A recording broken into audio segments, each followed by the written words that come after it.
Today on Getting Real with the Housewives, we're breaking down the 3 biggest housewives stories of the week, including which Southern Charm star Roni's Bryn Whitfield is DMing. Plus, Morgan Wade speaks out about Kyle Richards' rumors, and why Shannon Beador is upset over her argument with her ex's daughter. Plus, we asked Heather Dubrow what she really thought about her husband saying that Ozempic is better than Botox. I'm over this whole Ozempic shaming thing, and I'm also over people asking, are you on Ozempic? Sure, yeah. Would you ask someone, are you on a beta blocker? No. We got that plus so much more on today's Getting Real with the Housewives.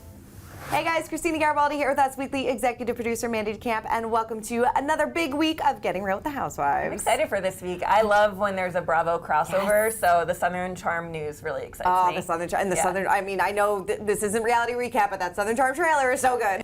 Before we get into it all, let's see what you guys had to say about last week's show. Lisa Marie says, I am here for you both being in the same room and not virtual, us too. Yes, very exciting. We love our new studio. Yes. Please let us know what you think of it in the comments. Sinks says, Nene, stay home, you're not missed, karma. Ooh. Yeah, a lot of there was mixed feelings in the comments about Nene. Some people were gung-ho about her returning, some were not, so.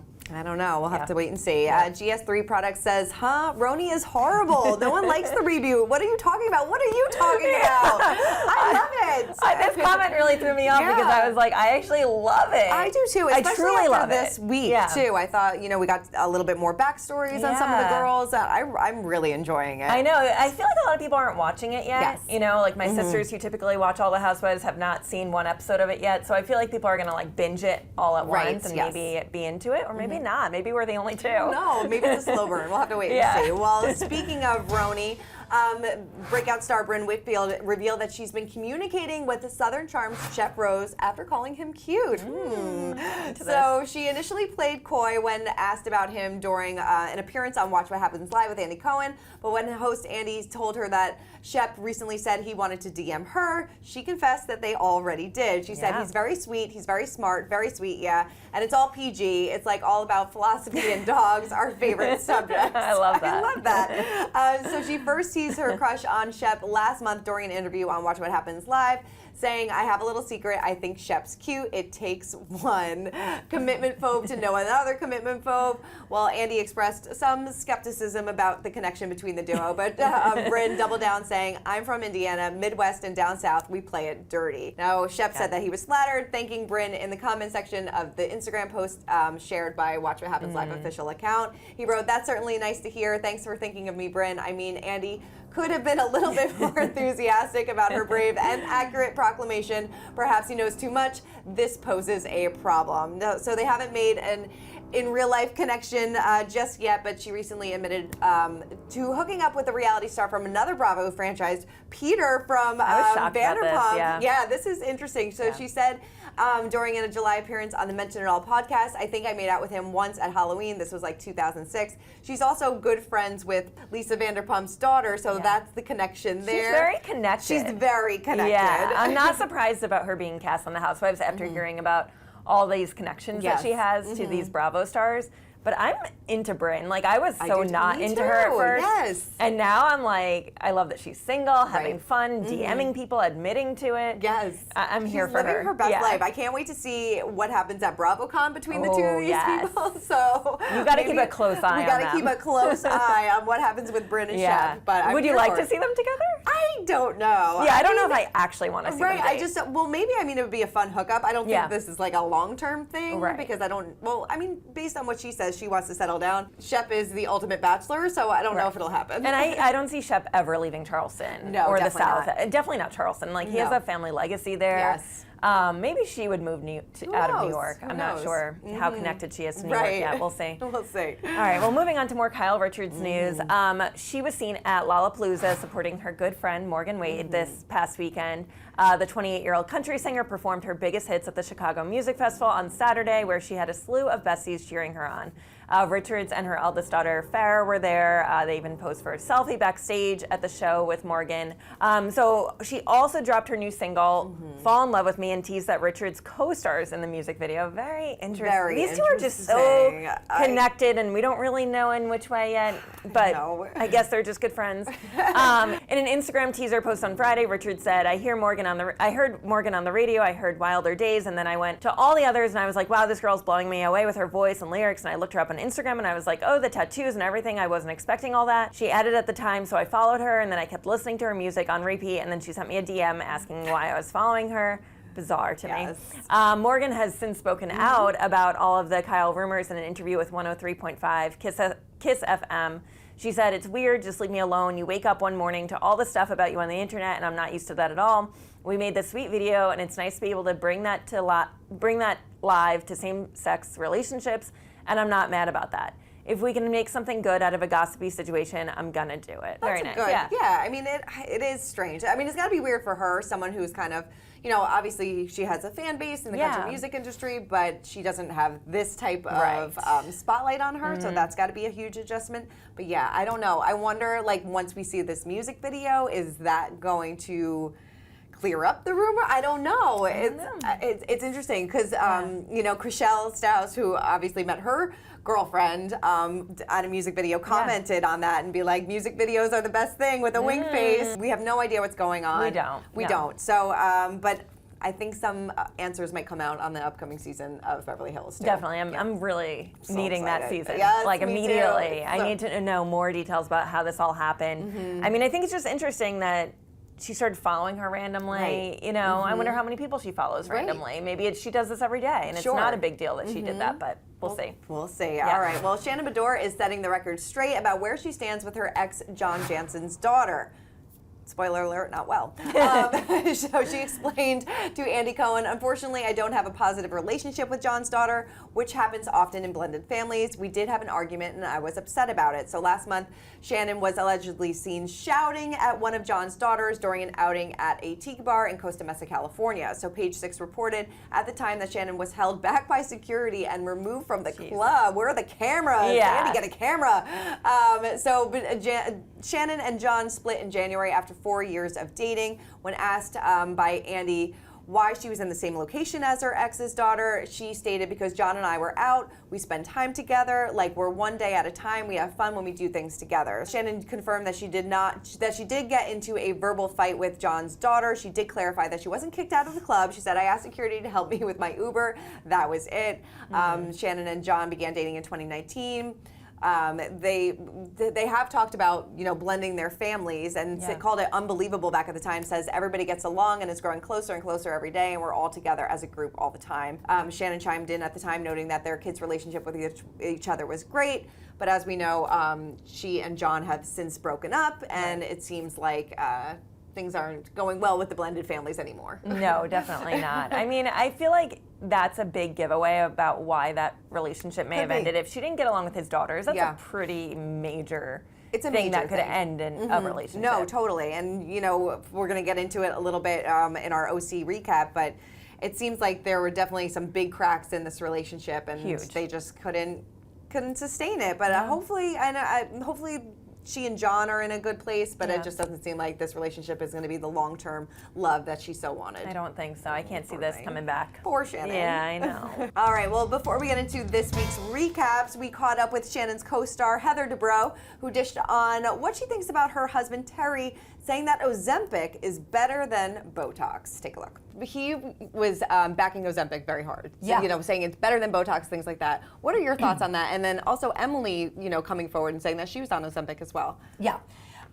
So I'm over this whole Ozempic shaming thing, and I'm also over people asking, are you on Ozempic? Sure, yeah. Would you ask someone, are you on a beta blocker? Cholesterol? What are your statins? What's that looking like? It's your private medical information. I don't think it's anyone's business. I also think, in my opinion, that Ozempic, Mounjaro, all these things, I mean, they seem to be working wonders for people in the diabetic space, and now they're being tested, FDA tested for weight loss and all of that. I think it's going to end up being like Botox was. Remember when Botox first came out? Totally. So I remember, I think Terry and I had been married like a year or two, and InStyle magazine interviewed me and they said, what's the strangest thing you have in your refrigerator? And I said, Botox. And everyone was like, ooh! She said, Botox. And I was like, hey, I'm married to a plastic surgeon. I get injected every couple of months. It's good. Totally. And now, you can't spit in New York City and not hit a Botox center on a street corner. I mean, it's everywhere. They do it literally everywhere. And everyone's fine talking about it. I feel like these miracle weight loss drugs are going to end up being the same thing. Plus, back in my day, what did we do? I took Dexatrim, I smoked cigarettes, and I drank Diet Coke. Oh, that was healthy. Right. Great plan. You know, hear from Heather. Yeah, and I love that she's back in our studio. I love it. I love so it so exciting much. to have Housewives here again. Yes, all right. Well, let's recap this week's episodes, getting into RHONY. Like we said, it is really good this season. I enjoy it. I don't know what y'all haters, but I enjoy it. And we learn a lot more about Bryn's backstory and how, what a terrible, awful, tragic really upbringing. Yeah, it made me emotional, you know, as a mom watching her talk about as an infant, she was left maybe for days at a time, not being changed, not being held.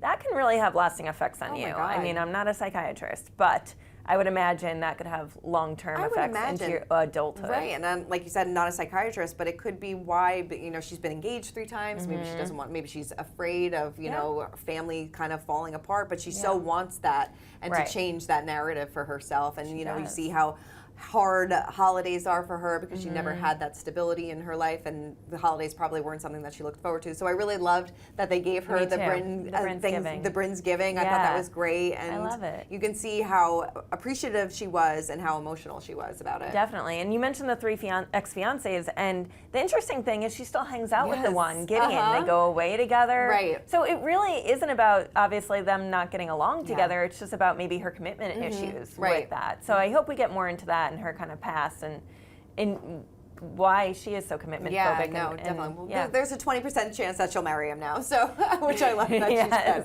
Or Shep. Or Shep. Who knows? What do you think about Jessel? It seems like she. I don't know.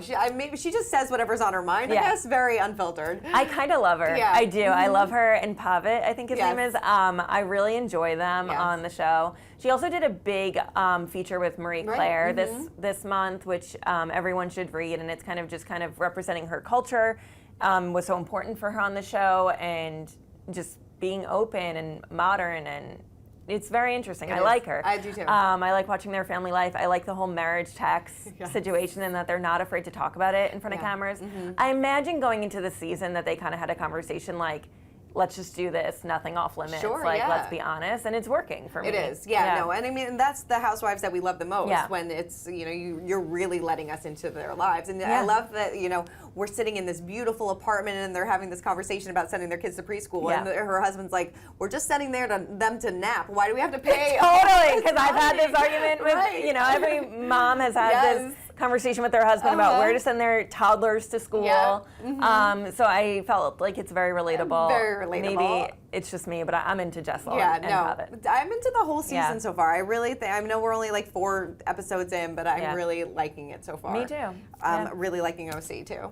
I love those. I was saying to you, I was like literally laughing out loud this episode because it's so great to have Vicky back in the mix. She kind of just lightens the mood and just there for a drink and a tequila shot. So I love it. Yeah, I was watching it on my laptop on the train. I was also laughing out loud. I was like, people are probably making fun of me right now. Like, who's this girl watching Housewives on the train? I was like, it's my job. Yes. But it's so good. It's so good. But Shannon really does not like people talking about her relationship. And she will remind you that she is normal. Oh my.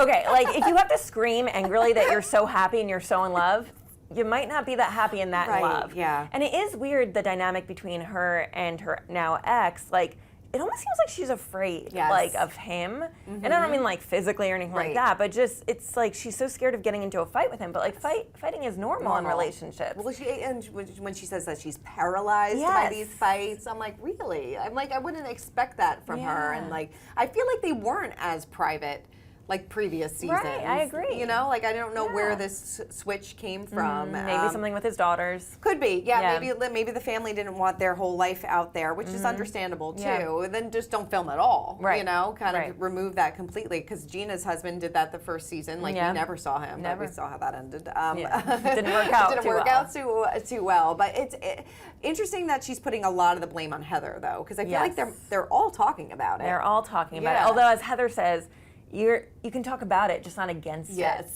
I was like, no, you're still talking. You're still talking about it. Yeah. You're still talking negatively. But I love that. I'm going to use that next time Me someone too. accuses me. You'd be like, I was concerned about you. Yeah. Like, I wasn't against it. Yes, but it is funny watching them fight when they're all dressed as each other. I did enjoy that. I enjoyed that thoroughly. I love when they do costume parties and they look ridiculous and they're getting into screaming matches. Yeah. I feel like Taylor needs to give me a little bit more this season. Yes. She's taken a little bit more of a backseat than I thought that she would. So I hope that we get more of her in I do coming too. episodes. Yeah, I feel like she's just maybe kind of finding her footing in this group. Yeah. But I mean, there's a lot of big personalities There with are. Tamra, Shannon, Heather, and now Vicky back in the mix. So and Vicky looks great, by the way. Vicky looks amazing. I mean, I don't know Good why for she felt the Vicky. need to take off her shirt, but she looks Good for her. Yeah. She looks great. And then Heather, totally deflecting the Terry rumors, when when that was brought up, she's like, "Oh, don't even worry about it." So I wonder if that's even going to be a storyline, because that was such a big deal when those stories came out, late last year. I know we talked to her about it at BravoCon, so I wonder if that's even going to be a storyline, or if she's just like, we're totally dismissing that. So. I know. It is. It's all very hypocritical when you're telling Shannon that she has to talk about her marriage or relationship on the show, and then Heather dismisses it so quickly. Sure. And then we talk about Jenna Lyons not wanting to share her personal stuff. So there's always this fine line of overshares and people who don't share enough on these shows. But OC is back, and I absolutely love it. Me too. All right, well, let's get into our social spotlight of the week. Mine actually did go to Bryn, because there were these rumors going around that she was seen with Shep, because I guess Shep posted a selfie, and there was a woman in the background wearing a crop top white shirt with a green tennis skirt. Well, Bryn commented saying no 37-year-old woman from New York would ever be seen wearing something like that. So it was not Bryn. Yes, that is so funny. I loved it. I love that. My social spotlight goes to Bethany Frankel. She does these silly reviews on her Instagram, and she doesn't need to do this, I don't think, but she gets a ton of views, and I'm one of them. I get so hooked, and she did a whole Hamptons guacamole review. Oh, interesting. I mean, one of them was $34. It's a seafood guacamole, and she's just super honest, and it's hysterical to me. So if you don't follow Bethany, which you probably do if you're watching the show, but if you don't, follow her and watch these things and waste some of your time like I do.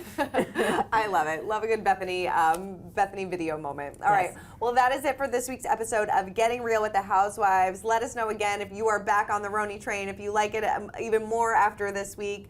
If Shannon is in the wrong this week on OC. So let us know all your comments, and keep subscribing, and we'll see you guys next week. Bye. For more news, content, and exclusive interviews, make sure to hit the sub, like, and bell button down below, and visit usmagazine.com.